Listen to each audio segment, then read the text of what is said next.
They say that the human race is doomed, that we have lost touch with our true nature, that the media has corrupted us, and that the planet has no future. I disagree. I believe that humanity is full of hope, and that our salvation lies within each one of us. My name is Brian Rose, and my job is to listen, the oldest method of learning known to man. Each week I seek out individuals that are changing the world, people who are living and thinking in a different way. Their stories will challenge your beliefs, make you question your choices, and perhaps inspire you to change.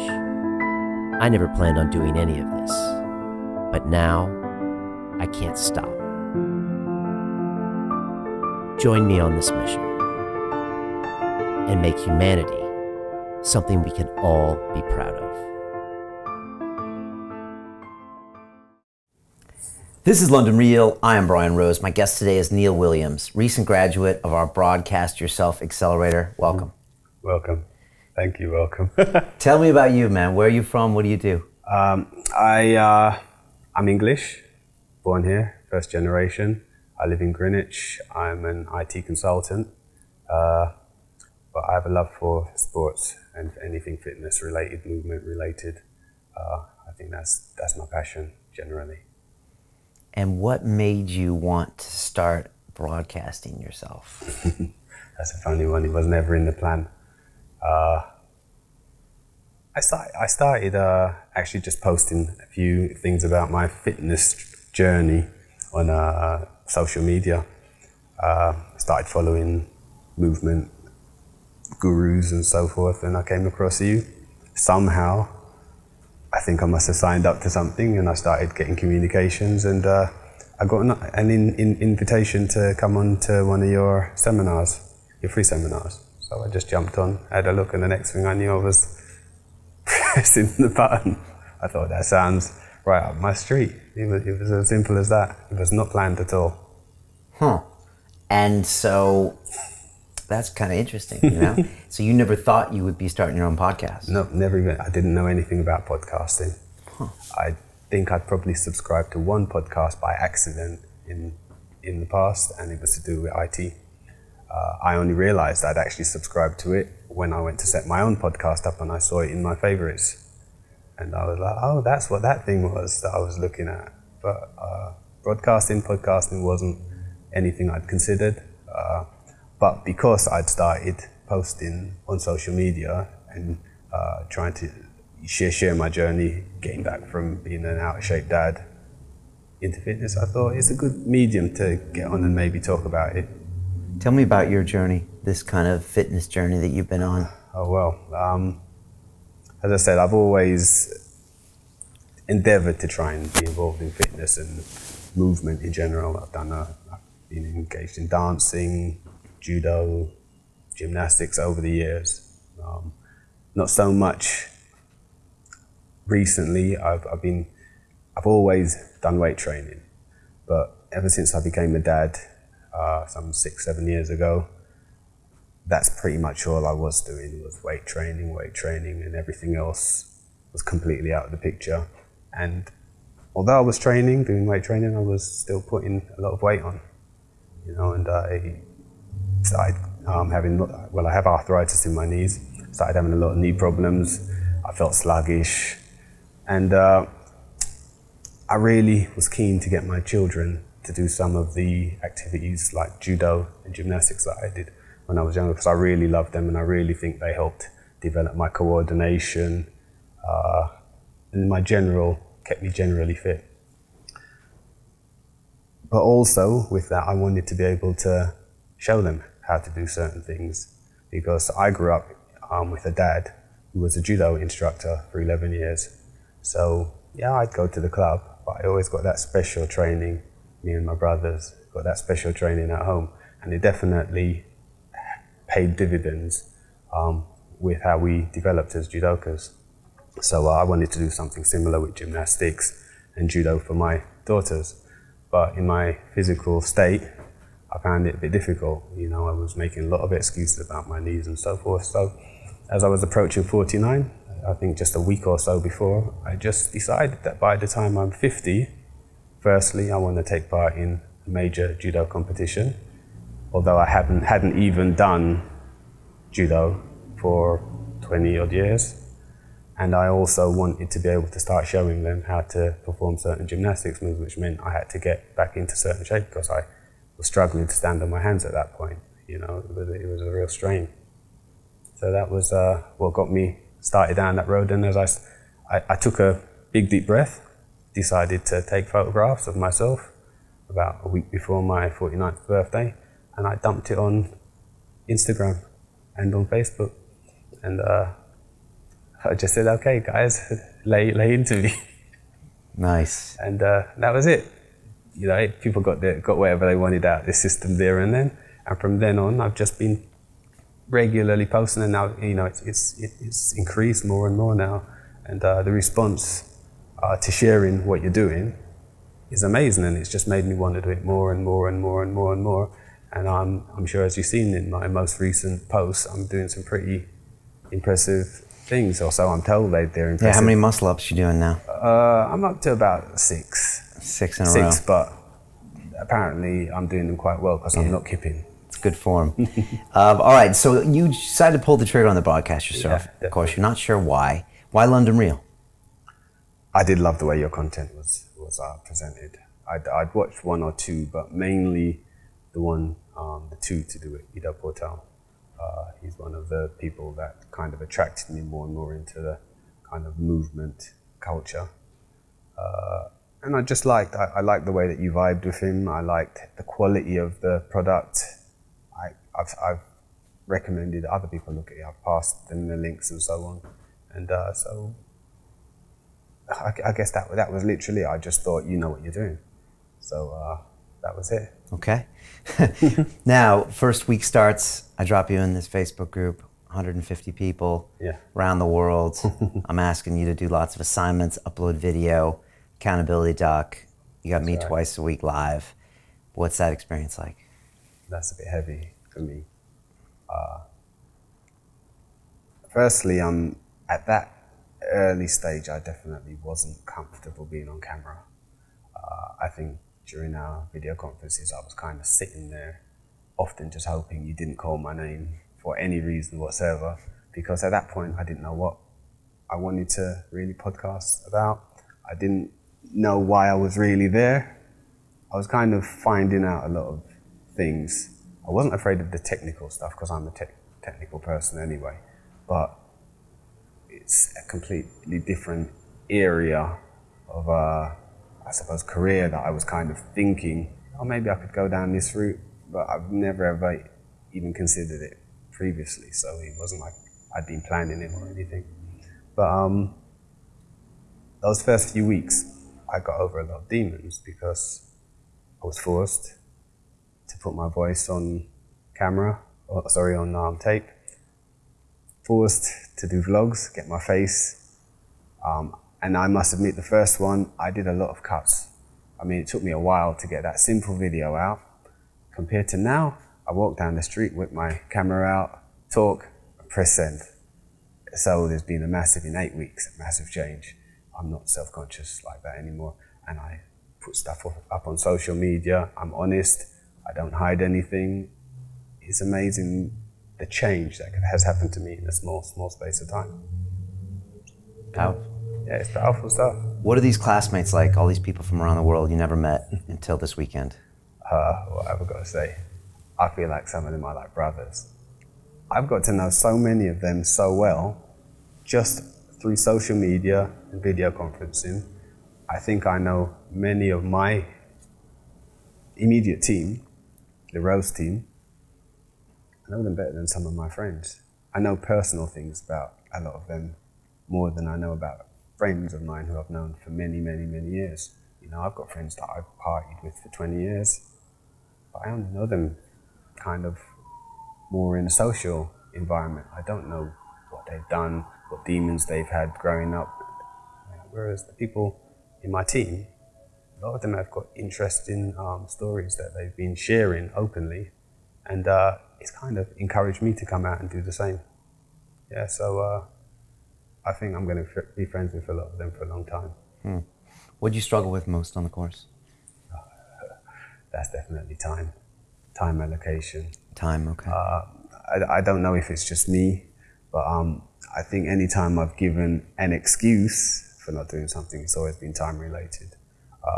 To do it, commitments at home with the children, feeling guilty that I'm leaving my wife, looking after them while I'm sitting in the room on the computer, because this was all sudden. I mean, 1 minute I was available, and the next minute I'm signing up to this course, and then another course, as you know, and my wife's thinking, when are you gonna stop? And I said, look, it's just a short, you know, put in the work now, because I don't want this dragging on for a year. I've got so into it now, so I want the momentum to keep going. I don't really want to sit back, wait a year, struggle to get the business up and running, because there is the business side of it, and that's the bit that I'm still not confident how am I going to transfer what I've learned about building a podcast and make a good business out of it. But as I'm working through, ideas are coming up, and I need to keep at it now, you know, to lay off for a year, for a time that I have more time. That time's not going to come. Yeah. I don't believe it's going to come. What's the name of the podcast, and what was like your big highlight on the course? My podcast is called Do It Dad. I never for once thought I'd be doing a podcast called Do It Dad. I always, for some reason, thought I was going to be doing a podcast to do with exercise and sport, but I suppose it's kind of related, because my fitness has been directly affected by the fact that I became a dad. The minute I became a dad, a lot of my physical activities they dropped. From 1 minute they were like that, and it was regular. I only had to look after myself, no commitments. And when the children came along, it went down to that. And I had to squeeze everything in. I had to get up early. I couldn't sleep the amount of hours I wanted to sleep. And so I realized there's a lot of challenges that dads specifically face when they try and maintain those kind of activities that they really, really enjoy. And in that respect, I started realizing I did actually have an interest in the father aspect of fitness, because I found that if I had a complaint, it was more to do with things related to the fact that I'm a dad, I can't go and exercise in the evening anymore when I want. I can't just decide I'm going to go and dance salsa, which I did a lot before. You know, I would be out 4 nights a week, maybe dancing. That came to an immediate stop. So, you know, burning calories and this sort of thing, I could see where the weight was coming, because I wasn't as active. And I realized there's a lot of other fathers that I wasn't really giving them credit. If they were, I saw them do something. I remember my own brother, I used to lecture him before I had children and tell him, why doesn't he just do this, just do that? You know, surely you just plan your time a bit better. I had to personally apologize to him. Right. As soon as I became a dad, and so I didn't understand. So that's the theme. And so what were some of your greatest moments? Did you have a great guest that you had on? What was the feedback to your podcast? I've had a lot of interests. Not initially, I was kind of imagining I was going to just focus around London and so on, but I found that my interests have actually come from dads from all over the place. Australia, you know, well, all different places, and they're all tuning in, and a lot of them can see the fitness aspect. It seems, definitely, I've realized that an area of my podcast, and perhaps because they realize it's an interest of mine as well, they kind of glued the dad thing and the fitness thing together. I wanted to talk about career and so on as well, being a dad in terms of career, but I found that people don't really, that's not an area that I'm really feel skilled in myself to go down, you know, to give anyone any kind of discussion or advice in that area. But from the fitness side, the physicality side, I feel very confident. And I found that when I'm speaking to dads on social media who are coming back and saying they love what I do, and I've had quite a lot of people coming back and saying they love what I do, not just men. I've had ladies coming back as well. They're very interested in the physical side of it. So I think I've realised that is a part of life that most dads really notice. Changes, them maintaining themselves. A lot of them will do it, and I've realised that they'll do it. They'll give up on their fitness to be the breadwinner and to be the serious dad. But really, in the back of their mind, what I've discovered is a lot of them want someone to help them get back to it. Yeah, most definitely. And what does this thing look like in 12 months? What do you want it to be? Well, the podcast for me is more of a funnel to drive people towards my business idea, because I've started this website. It's called If I Move. My journey involved fitness, trying to get my mobility back, trying to get my knees working properly again and so forth. But at the same time, because I put on so much weight, I realised that was contributing to some of the aches and pains that I was having. I mean, I was in and out of hospital at one point, seeing surgeons about my knees and so forth. It got to the point that they literally had said to me, "You've worn the cartilage down so much in particularly my right knee, we can only really offer you at this point a knee replacement, but really you're too young." So I kind of walked out of there and I haven't been back, and I just decided shift some of this weight off of you and just start doing something to strengthen. And since I've taken that approach, I've gone from strength to strength, and so what I want to share on from my business side is I want to put out videos and so I want to encourage other men who find themselves in a similar situation to me and they really don't know where to turn, to see that, look, there's someone else who's been in that situation and has managed to turn it around, and not just turn it around, but I'm actually doing things now that I wasn't able to do previously when I was 30, 20. You know, I couldn't have done a muscle up when I was... Yeah, it's crazy watching your stuff. It's impressive. And how have you changed? If we went out on the street and bumped into the Neil that didn't take this course, what's that guy like?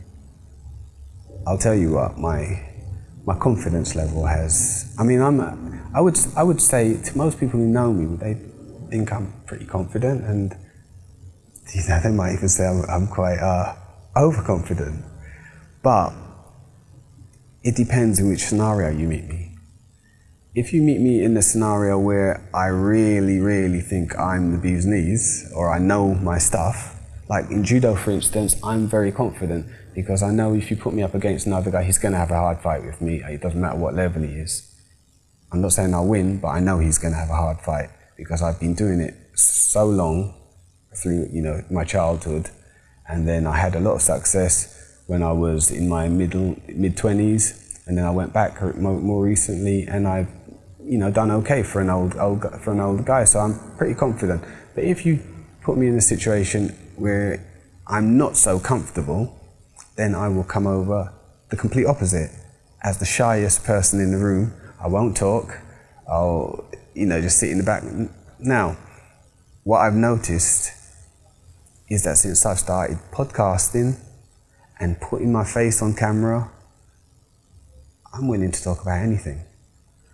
And I'm willing to put my views out there.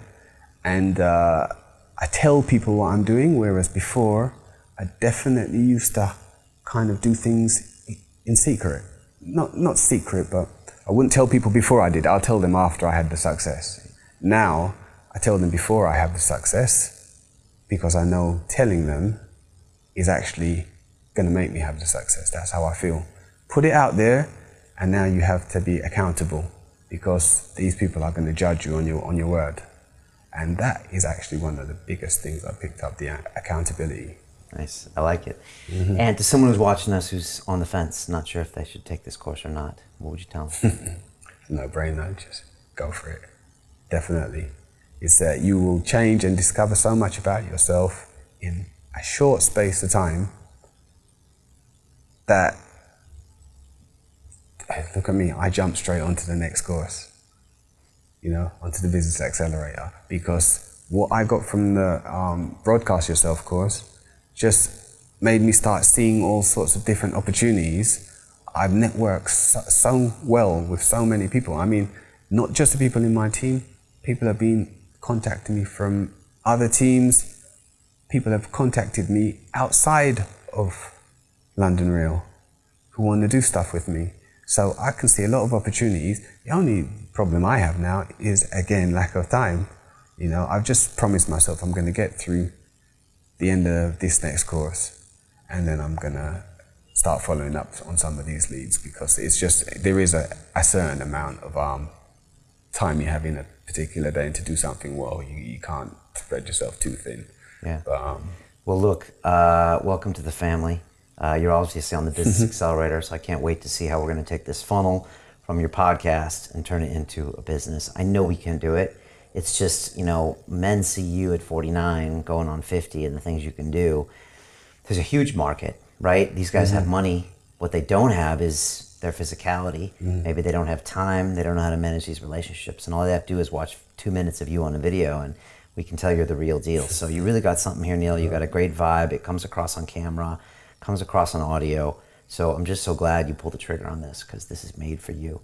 Definitely. And I'm really looking forward to building this business in the next 12 months. So as we say on London Real, it's about the journey. And I'll be watching you. And I'm expecting big things, but yeah, let's do this, all right? Yeah, Okay. definitely. Thank you, man. Great. Cool. Thank you for having me on. London Real doesn't stop when the conversation ends. You see, that's when we get started. Because everything begins with a thought, and then comes the action. The London Real Academy is our global transformation platform. Here we bring together thousands of students from over 75 countries. Whether you want to build a profitable business from your passion, or learn to speak to inspire, or broadcast yourself with your very own podcast, or accelerate your life to become a high-performance person, we have the online accountability course and personal mentoring program that will make your dream a reality. Join us, and we'll take your life to the next level together. Our next accelerator course is starting soon.